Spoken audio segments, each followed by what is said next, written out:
Well, hello, good evening, and welcome to the program. This is Daily Politics on Trust TV. I'm Abdullahi Ahmed. Tonight, we begin the conversation with the growing attacks on security operatives across parts of the country. In just 2 weeks, more than over 600 personnel across the country, including police, civil defense, and local vigilantes, have been attacked in ambush by bandits and armed groups. Now, the scale of the losses has sparked concerns over the worsening security crisis in parts of the country. Well, let's provide some context to this conversation. Join us to add value to the conversation and push it further is retired Wing Commander Musa Salmanu to help us unpack this troubling trend that has got a lot of people talking. Thank you so much for stopping by this evening. It's good to see you again. Thank you for having me. Good evening, Nigeria. Right. Let's get some of the facts correct. It's about 60. I was starting off there with the number 600. 60 personnel have been reportedly killed in the space of 2 weeks, and counting if you consider what's happening in Katsina Ala in Benue State, where some of the recoveries have been quite grim, to say the least. Do you think that this is something that sheds light on the ever-changing landscape of Nigeria's battle with insecurity, the cost that we have to pay? Well, the simple answer is yes, because it shows how dynamic the landscape is, the operational environment is, and it shows that when you are engaged in this type of warfare that is constantly changing, and where the theater of operations or the theaters are changing or dynamic, then there are bound to be some level of casualties. However, having said that, casualty on itself is just like what we call, say, collateral damage, whereas they are inevitable in every or such operations, that if the number could tell a story. So if you have high casualty rates among the security personnel, then it's telling a story. If you have, so whatever the number is, it tells a story, it tells a bigger or wider story, and shows something that is done rightly or something that is not done right. And as far as, where some of these developments are concentrated in, we know the peculiarity of the situation in Benue, for instance. It's been an ongoing battle, administration after administration, season after season. These attacks, these violent clashes have become quite perennial. Give me a sense of the peculiarities involved here, because in some instances we're talking about civilian lives lost. In some instances it's security operatives who are armed to the teeth. In some cases, in other cases, there are ambushes, that have been set for them. We've seen multiple of those in the northeast with the Boko Haram insurgency. What is your understanding of the peculiarities of every other security challenge, depending on the state or the region that we're talking about?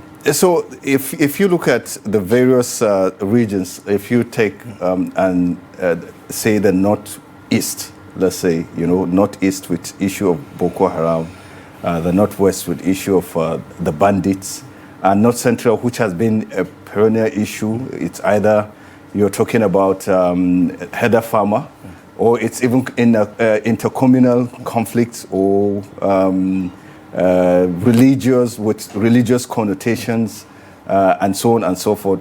Then you find out that as you change the manifestations, these are various manifestations. The underlying factors are usually basically the same, but the manifestations differ from one region to the other. Now, in terms of issues of casualties, let's say the security forces number of casualties, or in terms of casualties, you find out that sometimes it's more of the lack of appreciation of the operational environment. So what do I mean by that?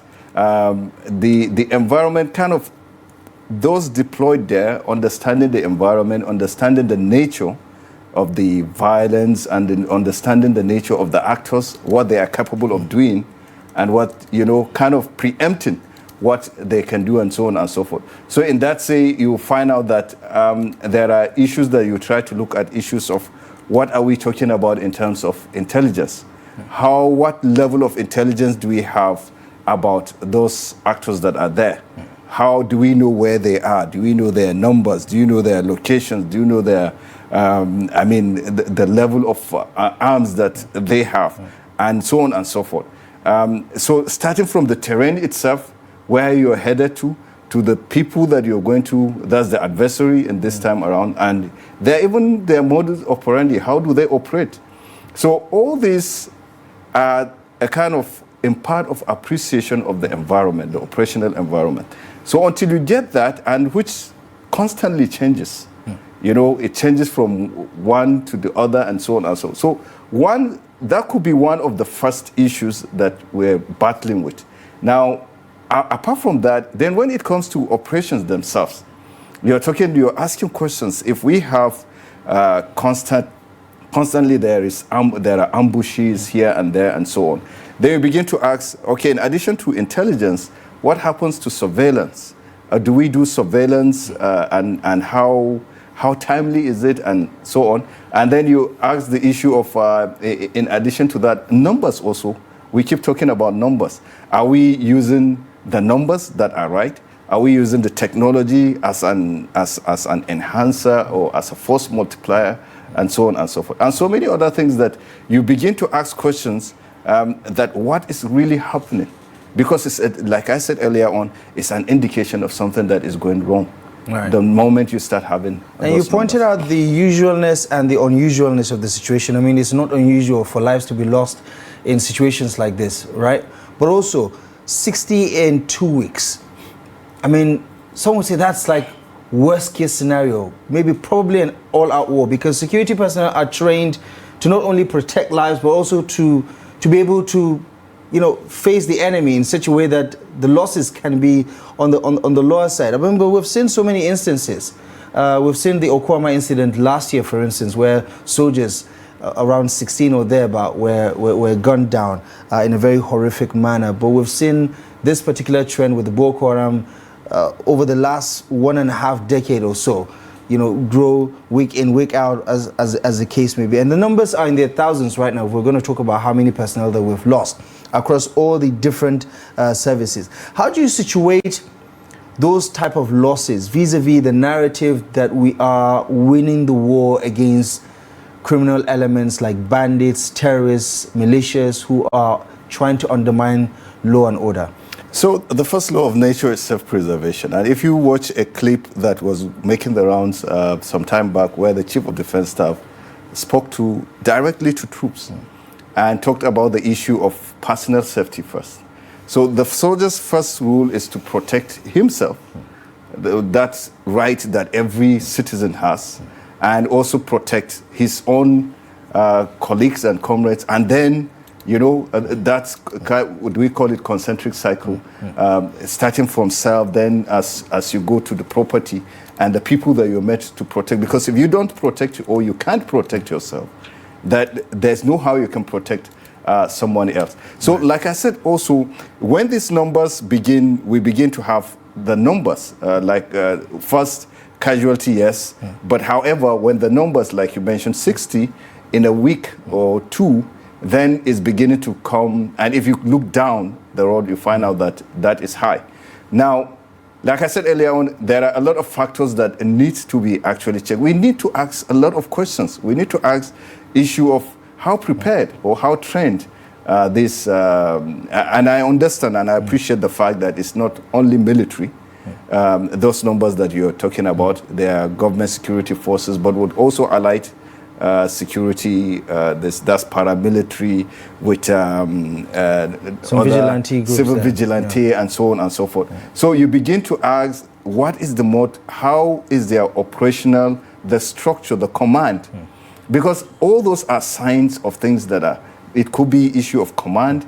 It could be issue of equipment. It could be issues of even mobility. Now we have a tendency, for example, and we have normalized it, that we carry our troops in soft-skinned vehicles. I saw some of those reports, and you're told that they were ambushed, but they were driving in a Hilux. Now, Hilux is a soft-skinned vehicle. One of the first things that you have to do is force protection itself. You have to look at the soldier, or the now not only soldier, but that security agent that is supposed to bring calm, and say how well protected is he in terms of gears, what protective gears that he's having, in terms of the serviceability of his weapons, his or her weapon, the serviceability or mobility, and all the other enhancers in terms of, so we're talking about the force structure, we're talking about logistics, ability to move with speed, to respond, and so on, and ability to even bring when there is backup. Now, so when you look at the gamut of that, and you find out that when there is those high numbers, then it tells you that there's something that is going wrong. And we have to look at all those issues that we've highlighted. Are we getting our intelligence right? Are we getting our operational security? How come that when there are too many ambushes, that means there is something, information is leaking.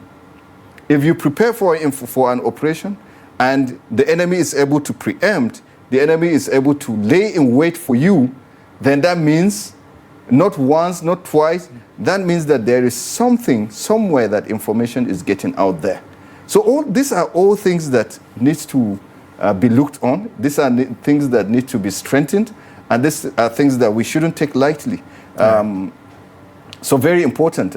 And those are the only ways that we can ensure that these numbers are reduced. And again, we have normalized. So that is the fear when we normalize attacking security forces. Over the years, over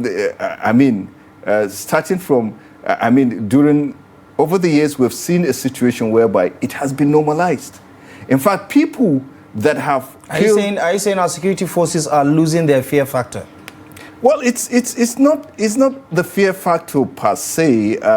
Yes, there's part of that, but there's the fact that every outlaw targets security operatives, and so when there are no examples, it means that you can attack and get away with it.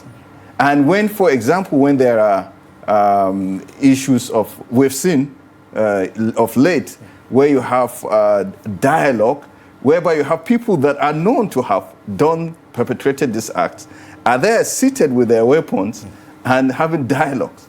So you find out that some of these things exacerbate the situation. Some of these things means that there are no consequences when this is done. And what does it do? It encourages. Yeah, and let's just go back to the numbers.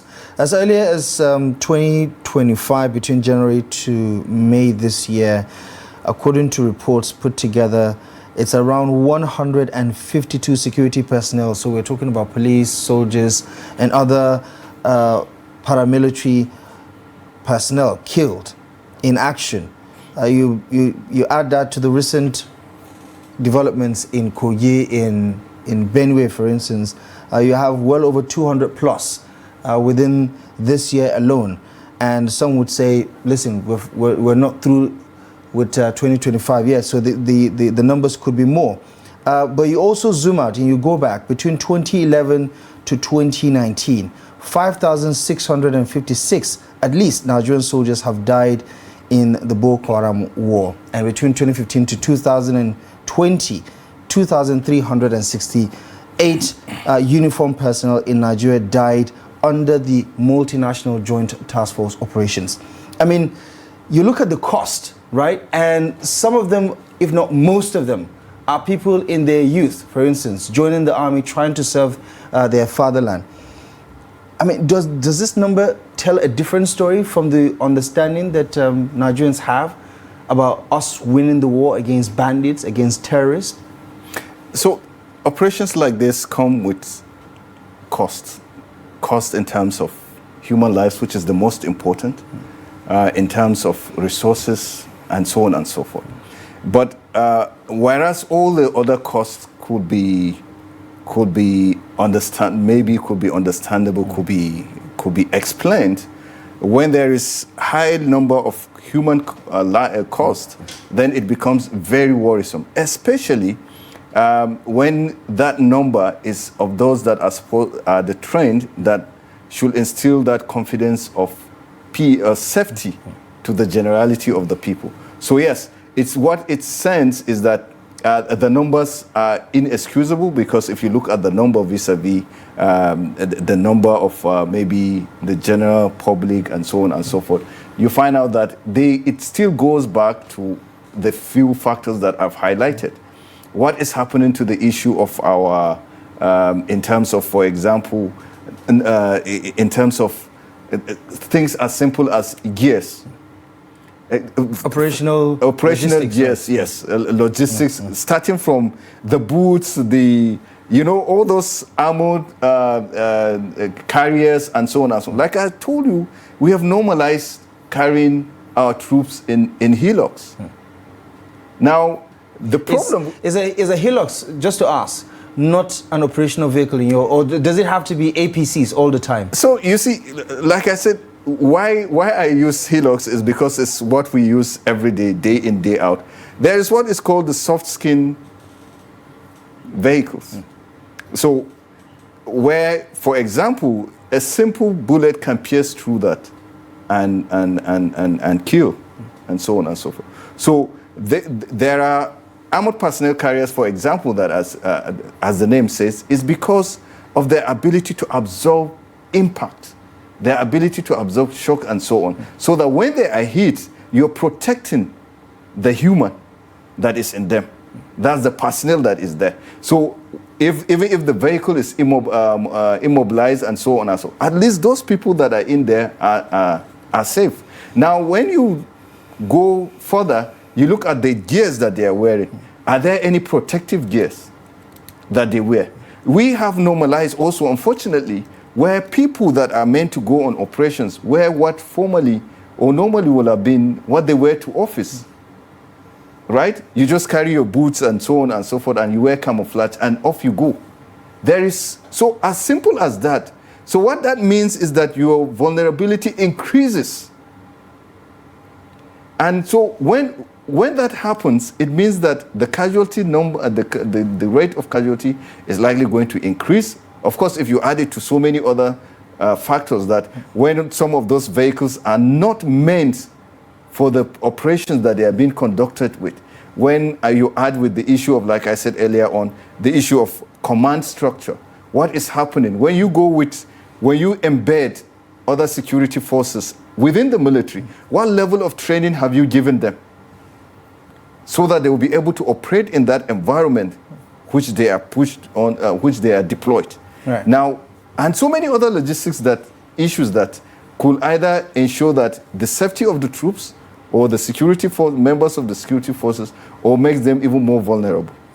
And you talked about some of the videos and images that we saw recently about those quote-unquote negotiations with bandits in Casino, for instance, right? And the question has been raised about how we've seen them with some of the most sophisticated arms and ammunitions, right? And when attacks like this happen, even if it's not in the same territory, does it then begin to make sense to you why some of these well-armed militia groups or armed groups are able to take on the Nigerian police or even the Nigerian army, as the case may be, with such success when you look at the death toll on the security forces side? So, when you look at, in terms of those arms that they display and so on, I still believe that the military is more equipped and can decisively, or has the capacity to deal with those. It's no issue if you put, say, weapon to weapon or weaponry to weaponry and so on and so on. But what happens is other perhaps factors that are the underlying factors that perhaps we have failed to even address, which are, for example, what is the level of the morale of those that are fighting those battles, if we put them? What is the level of discipline, professionalism which brings about, because it's training professionalism, you know, that it, to a large extent, and the command structure, what is the number that we have there, and how well equipped are they to confront that. Equipment here does not necessarily mean maybe firepower. Yes, it is part of that, but it's just an element of it. Even your ability to move, your ability to suppress the enemy or the adversary, as it may be. And all that combined determine the level of success that you can have over the adversary. If we disperse our troops scantily and the rest, it's so easy for the adversary to take on them. Now, what used to happen is that if you have, say, an forward operational base of just a few soldiers or few police, or and that are perhaps not number and so on, and you have thousands that come, they overwhelm that number. So location by location, they displace the numbers. So if you have just 10 and those 10 are taken out, it adds to the body count, it adds to the number of people, and it reduces the morale of those troops, whereby increasing the morale of the adversary, thinking that, okay, we have overrun this, we can do that again, and so on and so forth. If you watch some of the videos, one of the bandits was saying that, clearly saying that that this had to be done because the state cannot protect the citizen. So that is a very difficult or very wrong signal that is sent out there. And do you think the higher-ups are taking into consideration the kind of enemy that they're dealing with here? I mean, one that is able to take out 2 to 3 patrol teams with such precision, because the reporting is that this is a well-coordinated ambush. And this is not the first time we're hearing about this, right? Not just in Benue, in Kogi. I mean, Boko Haram has been legendary with its IED deployments in the war front, right? Do you think we're adapting fast enough to this guerrilla warfare type tactics that has been deployed by these different elements? Well, we're adapting, but fast enough. That's where the question, because if you look at the numbers, and again, like I told you, some of these incidences cannot be completely eliminated, right? Now, the frequency and the level of success is what is worrisome, is what that needs to put all of us, I mean, kind of thinking that what is actually happening. How are they able to get the information, like I told earlier on about, so we need to look at the security. Is it sometimes a leak? Because sometimes when you see patrol vans moving, you can't rule it out. There is always, they do make a lot of noise when they're going to the front, for instance. Is it so difficult to assume that sometimes their trail can be tracked? Well, so you see that there are all different types of, say, patrols. And so if you see the patrols, maybe in townships and so on, where there's so much, we don't call it noise, we call it morale. When troops are moving, they kind of try to encourage each other. So all those shouts and so on is just a way of encouraging one another. We're going, we're ready, we're good to go, and so on and so forth. Now, when you go into areas like this and that, so it requires a different set of discipline. It requires you to be alert. It requires you to be silent for quite a long period of time. It requires you to be under strict orders, listen to the orders of your commanders at all levels, and so on and so forth. So it's a different, when you hear ambush, most of ambush, because it takes a lot of planning to lay an ambush. You have to know the routes that they are coming. You have to know so when you know the route, you now determine what are the best parts to lay that ambush.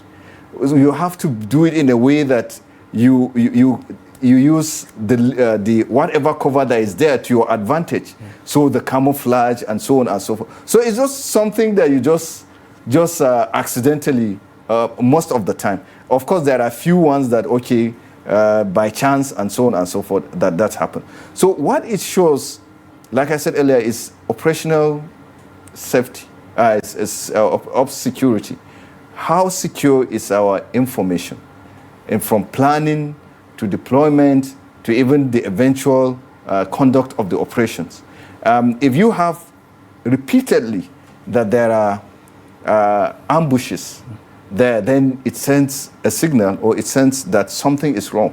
Information is leaked somewhere. And now so it behoves on commanders at all levels to say, where is this information leak coming from? Who are those responsible for that?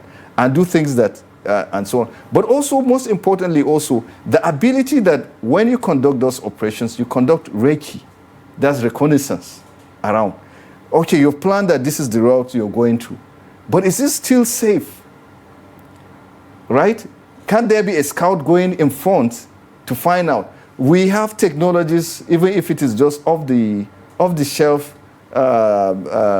drones, that give you an idea of movements and so on and so forth. So essentially, these deaths could have been avoided. A lot of them could have been avoided if we were more careful in terms of planning, if we were more careful in terms of the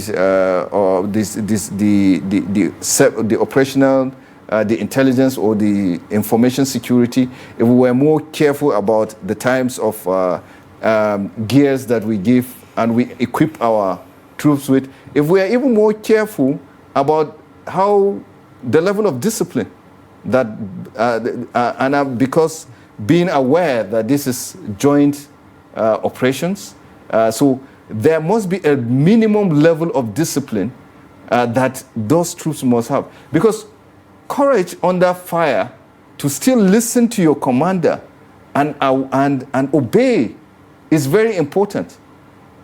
Right? When the first shot is fired, the ability of the troops to still pay attention to what the commander is saying is key, could determine whether one is killed or the whole platoon, or even if it's a section, is wiped out. All right. Interesting conversation there. Obviously, on the, human cost, Nigerians are still mourning some of those developments as we keep our eyes on the recoveries that have been made so far. We understand that 6 bodies have so far been recovered by the police.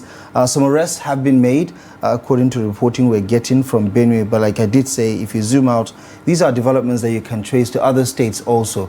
Niger State, Kogi State also in the news about some of these attacks on police checkpoints, killing police officers and personnel in under different circumstances. But we're going to have to anchor the conversation here and now. Thank you so much, Retired Wing Commander Musa Salmanu. I appreciate you very much for the analysis. Thank you so much for having me. It's always a pleasure being here. Thank you so much for the time.